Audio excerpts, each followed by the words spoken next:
Welcome to the Becoming You show with me, your host, Leah Roling. Do you believe you are capable of choosing your future? Sometimes it takes just one person to believe in you, or you to believe in yourself. If you find yourself continuing to say, someday I will take better care of myself, only to continue living the same day over and over and over again, then you, my friend, are in the right place. I am your biggest cheerleader, inspiring you to become you on purpose and with intention. Are you ready to create a life you love? I'm excited to share with you some big ideas that you can use today to inspire, impact, and influence your life and everyone in it. The Becoming You show starts now.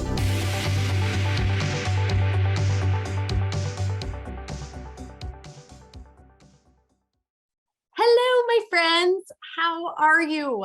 How was your month?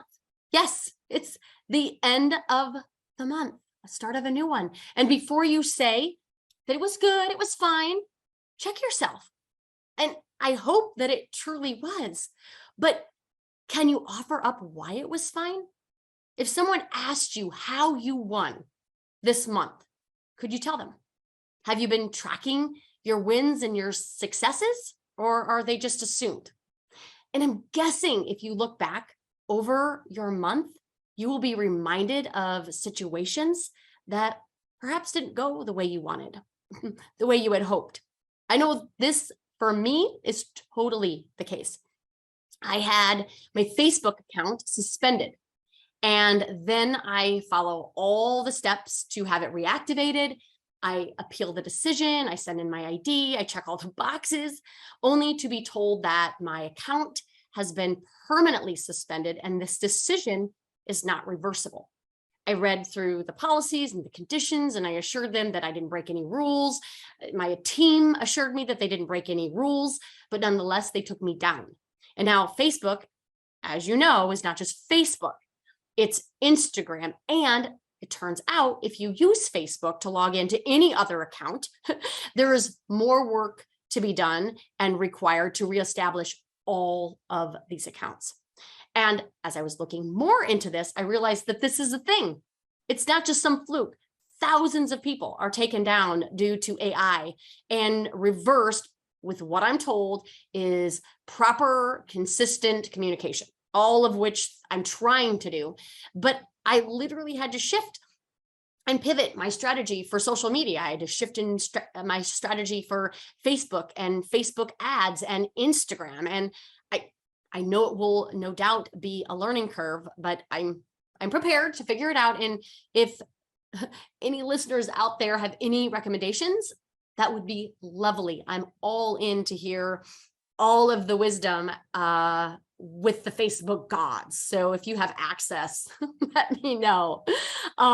So back to the show.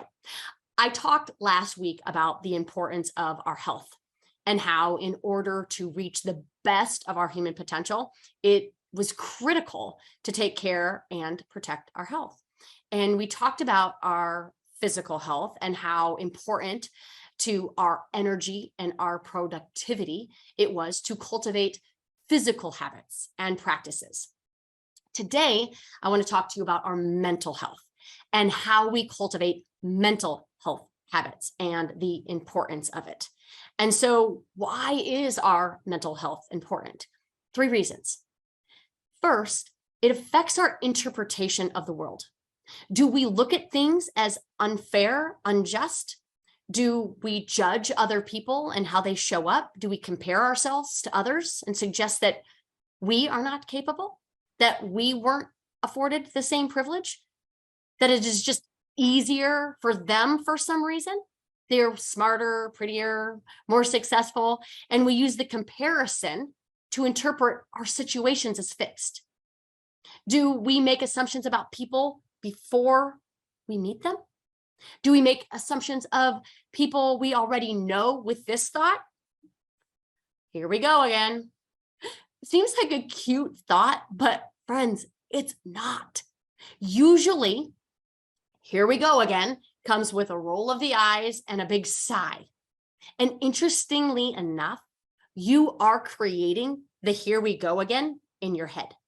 You are looking for proof that they will indeed show up that way, that they will be late, that they will be cranky, that they will be moody, that they won't answer their phone, that they won't return your text, that they will ask for an extension. And because your brain wants to prove you right, it will.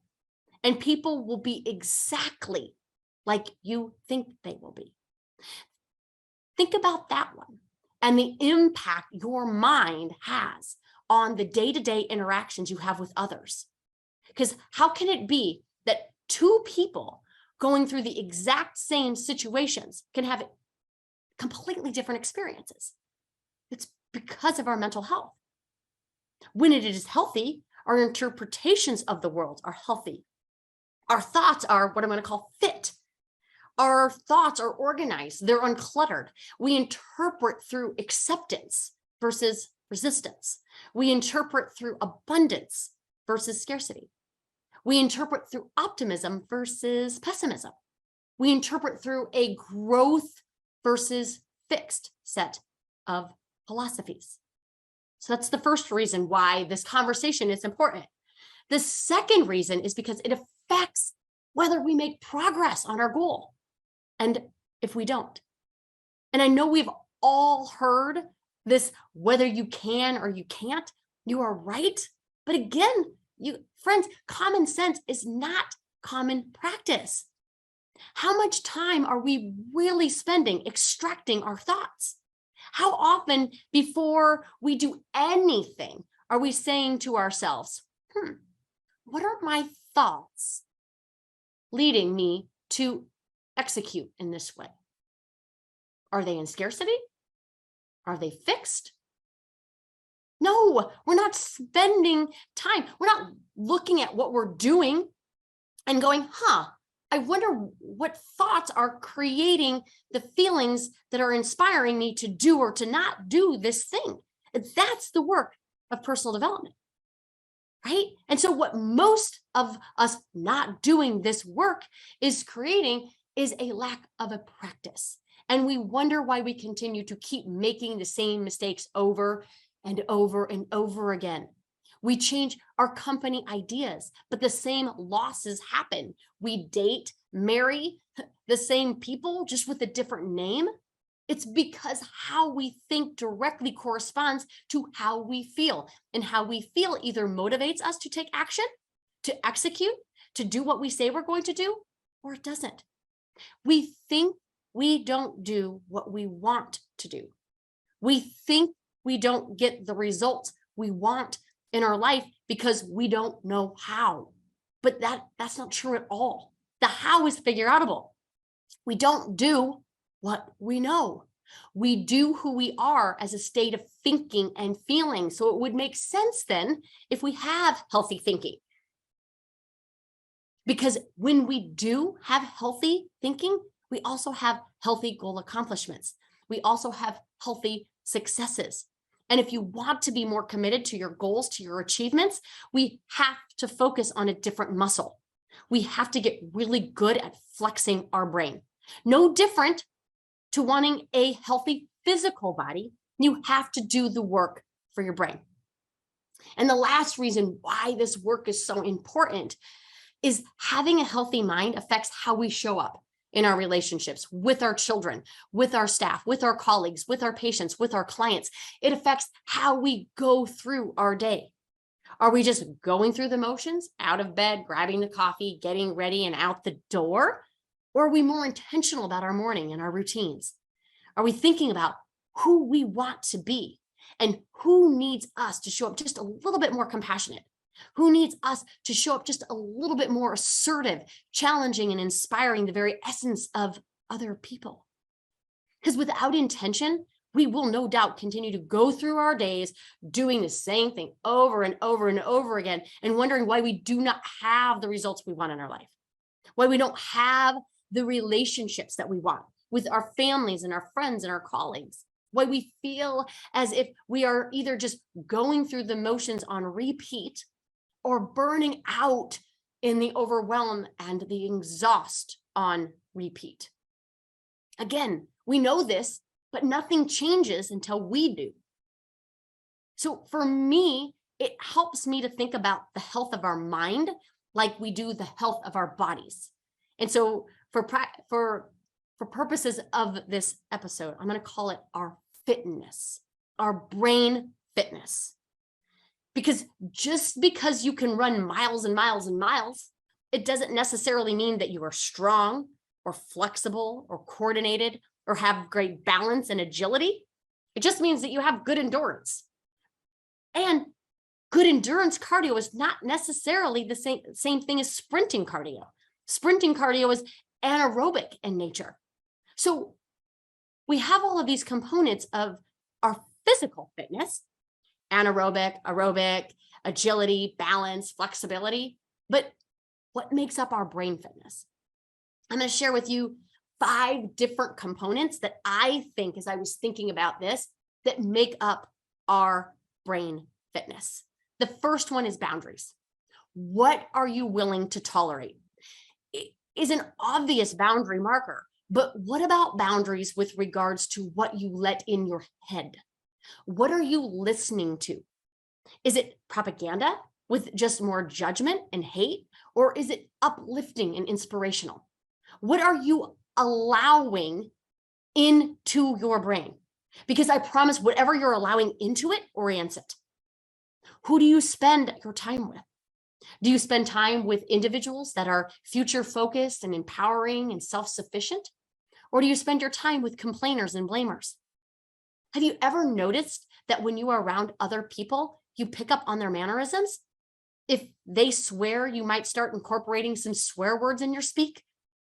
If people use the words like love and hun, right? You might pick them up as well. I pick these up from my mom all the time. She called everyone hun and love and sweetie. Similarly, if you're around people that complain and judge and have a negative attitude, it is super hard, if not impossible, to get yourself out of that way of being. You also need to have boundaries as it relates to your commitments. And I'm talking about your commitments to yourself. Are you doing what you say you're going to do? Or is everyone else more important? You have to set boundaries on your time, which means we have to be on to our people pleasing. Where are you saying yes against your will? And where is this yes affecting how you are able to show up and do things that matter? The second element of brain fitness is focus. All of the distractions created by a cluttered brain create lack of focus. It is important for us, just like a cluttered house is a chaotic home, a cluttered brain is a chaotic brain. It's really hard to focus when your brain is ruminating and worrying and thinking about the past. The brain is far better off trying to be future focused than past focused. When it gets stuck in the past, your brain tries to write the mistakes, thinking that regret is useful, helpful, necessary. And when we get stuck, distracted in what if land, we need to reorient our brain to what if in future terms. Instead of what if this thing goes bad, we need to reorient to what if this goes amazing.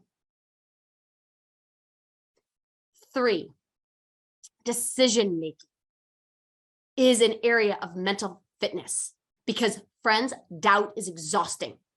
Confusion is overwhelming. Indecision is crippling. And a healthy mind makes decisions.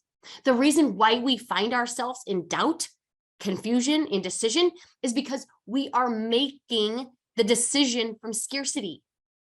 We think, most of us anyway, that when we make a decision, that we line up the pros and we line up the cons and we choose which one has the most pros associated with it. But I don't think that's how most people make decisions. I think most people make decisions based on the cons and which con is more tolerable. And when we make a decision from these cons, from scarcity, it's no wonder why we doubt our decisions, because our decisions are no longer than congruent with who it is that we are and who it is that we want to be. So think about some of the last decisions that you've made in your life. Think about where you butt up against a choice, and if you have concerns in the quickness of making those decisions. I want you to think about how you actually made that decision. Did you make it from a place of abundance? A place of, no matter what decision I make, I will write it, because both of them are from abundance in our thoughts? Or do we make it from cons on which one is most tolerable? Number 4, mental fitness requires planning. And I know I talk a lot about it, and I do it on purpose. I'm still amazed when I take on a new client and they don't have a planner. They don't have any goals written down. They don't have tasks. They don't have anything they're aiming for written out in such a way that they can track and plan and assess what is going well. What is it? Planning, when I think about planning as a component of mental fitness, it's like physical flexibility. Without it, you can be in really great shape cardiovascularly. You can be super strong physically. You can be agile. You can have great balance. But if you're tight and inflexible, you will no doubt hinder progress and potential in each of these areas. We need a plan, my friends. Too rigid isn't the way. Too flexible isn't the way, right? Too flexible will create all sorts of injuries physically. Too tight will create injuries. No, the same is in our mental facility. We need a plan. We need routines and schedules and goals and tasks and to-dos. And we need to make Sunday set a habit. Like taking 30 minutes or an hour every Sunday to set up your week, friends, is a game changer. If you're not doing that, I want to challenge you to do it this weekend, whether it's Saturday or Sundays, no matter. But can you take that time to set up your week on purpose? If you want to accomplish more in your life, you want to have the flexibility to create spontaneity, you need to have a plan. And I've tried not doing it. I've tried months trying to do it on a whim, and it doesn't work. And if you have big goals, if you have big dreams, then it really doesn't work. And I want all of you to have really big dreams and really big goals. So in order to do that, we have to have big plans. And the last one, the last component of brain fitness is our memory. And it's really important to strengthen this part of the brain for obvious reasons, right? It's important to remember people's names, people's birth dates, your anniversary. It's also important to know where your keys are. You have to remember to pick up your kids when they're supposed to be picked up, but your memory is important for other reasons as well. As we rewire and fire coding that is healthy, we want to be able to remember the code. We want to be able to remember what it was that we had thought about when we had that breakthrough, when we had that aha moment, when we showed up and we're like, wait a second, I'm actually committing, I'm actually following through on what it is that I said I was going to do. What was it that I was thinking? What was that code that created this feeling of confidence, of commitment, of dedication, of perseverance, of discipline that has me showing up, doing that thing that I committed to? That's a really important and impactful code to remember, wouldn't you say? When do we show up on our A game? What were we thinking? Who were we showing up being? This is all part of that memory part of that brain fitness that's super important in us not only remembering where we should go, but in paving the path for us to get there. We want to be able to recall the thoughts that supported our best becoming. And these are just a few of the components of brain fitness. I'm sure you have many others, and I would love to know what components of brain fitness, as you think about your own mental health, what components you've used to make progress and to pave the way for that next enlightened version of you. And just like it is important with our physical health that we work on getting fit physically, we must make it a priority to get fit mentally. So how do you do the work on your brain health? How do you make progress in these areas? And I'm just going to offer, just like you would with your physical fitness, you work on them. You're not going to ever get more flexible if you don't stretch. You're not going to ever get any stronger unless you lift weights that tear the muscle. It's in the repair and the rebuild that you strengthen that muscle. Similarly, these areas of brain fitness need to be worked on, practiced. It has to be part of your overall wellness plan if you want to ensure that you have abundant perspectives, that you accomplish your goals, and you have relationships that are meaningful and that last. And one of the best ways that I think we can do this is by talking. Yeah, yes, it's that simple.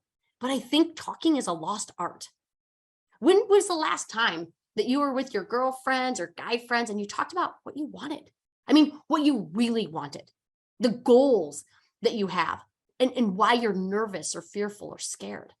Does anyone know about your goals? I mean, the goals that you barely allow yourself to think about without quickly dismissing them as ridiculous or impossible. What do you secretly want? Does anyone know? Why? Why don't they know? Do you think they could make fun of you? Do you think that they would think that who she thinks she is, that that's not possible for her? Do you think that they would think it was stupid or prideful, conceited? And in all honesty, who might think that? Truly, who? Name them, write them out. When we do that, honestly, it's like one or two people, but we say everyone, what would everyone think? And then we stop short of trying to accomplish that goal because of the one person, two people. And when we really think about who those people are, they're not even relevant to us anymore. They're people we went to high school with, or maybe people that we graduated or went to college with, or somebody that has been in our company for a really long time and we're afraid to quit our company because that's what we were really successful at. And who do we think we are to try something different? And so it's really important for us to understand why we've not told the people in our life our dreams and our wants, because that is critical in getting the want. Because if you're not sharing your want because you don't think it's possible, because you don't think it's available for you, I think all of that's pretty good awareness, don't you think? Your belief in yourself and your ability to talk to people and share with them your wants allows you to get really good intel on your own beliefs and the beliefs of other people. The belief effect matters. The research on it is fascinating. You must find a way to believe in your goal, even if you have no business believing. And you have to stop needing their permission, their support, their validation. The only person that really matters in any of this is, do you believe in you? Can you give yourself permission to chase and blow your own mind with what you're capable of? You have to unpack your stories. You have to share your wants, your dreams, your desires. We need to collectively, collaboratively, as a society, be more social. It's not an option. Your mindset is only as fixed as it is inflexible. We need to stretch our mind. We need to think outside of what we know and believe to be true. We need to know what we think and how we think about everything. When we think about getting stronger, we don't just think about our quads. We just don't focus on the squat. If so, we will no doubt have imbalances. We'll have overly tight hamstrings and no upper body strength at all. And we might be able to squat down, but we won't be able to lift anything up. Same with our thoughts. If we only work on thoughts around money, but we don't work about our thoughts with regards to our spouse, with regards to our colleagues, with regards to our time, we will not be in balance. We will not be congruent. We need to access every area of our life, our money, our time, our body, our weight, our homes, our relationships with our kids, our spouses, our travel, our health, our wealth, our family, our towns, our religion, our faith. We have to understand what these stories, what these thoughts, these collection of thoughts that become our beliefs, that clutter our brain or declutter it. We have to understand the programming that we're operating from in order to have the best brain fitness. Doing this mental work is imperative to living into the best of who it is that you are. Knowing your identities, knowing your shoulds, knowing your stories, knowing where you have like all or nothing thinking, knowing what it feels like to honor the truth in your head and your heart, where you become free to be who you want to be and do who you want to do and live in flow and ease. That's the stuff. That's the stuff of self-mastery, of self-improvement. And when you condition the brain in such a way that it is fit and ready for anything that might come your way, you are up to the challenge of holding your boundaries and being focused and ready to go and able to make decisions quickly and abundantly and planning your days with purpose. That is the way you live a purposeful life, and remembering and drawing from knowing and honoring the best of who it is that you are. Have a beautiful weekend, my friends. If you want help strengthening your body or your mind, grab a free strategy call. I would love to support you in your becoming. I only offer a few every week. So if you want to do this work, grab one with me at my website, www.leahroling.com, 1L. I also have some fun new giveaways on my website. So if you want to grab the confidence course or the success download or the Live Lighter workbook, you can snag those on my website as well. I hope you have an amazing one, and I will see you all next week. You have been listening to the Becoming You show with me, your host, Leah Roling, where I share big ideas to inspire, impact, and influence your life. Tune in every Friday at 11 Central on transformationtalkradio.com for your morning cup of coffee, the hug you never want to end, and that inspirational message that you felt was written just for you.